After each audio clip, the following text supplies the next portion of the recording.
In this video, learn how to set up Okta Verify as a third-party authenticator. You already know that Okta Verify can be used to sign in to an Okta account or access Okta-protected resources. However, you can also use Okta Verify as a third-party authenticator for many sites that you use every day. Let me show you how easy it is to set up Okta Verify as a third-party authenticator. In this demo, I will be using GitHub. I am already logged into my account, and now I'm going to enable two-factor authentication. Now that we see the QR code, we are ready to set up Okta Verify as the Authenticator app. Open Okta Verify. In this example, I have Okta Verify installed on my phone. Select the plus sign to add a new account and select Other. Now click on Scan a QR code and center the QR code within the frame on your screen.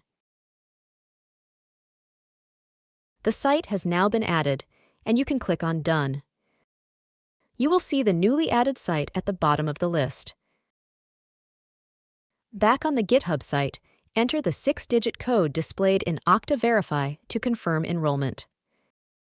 Now, when you log into your account, you will be prompted to enter the 6-digit code from Okta Verify to access your account.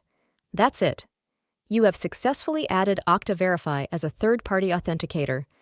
If you have found this video helpful, please like and subscribe to us on YouTube.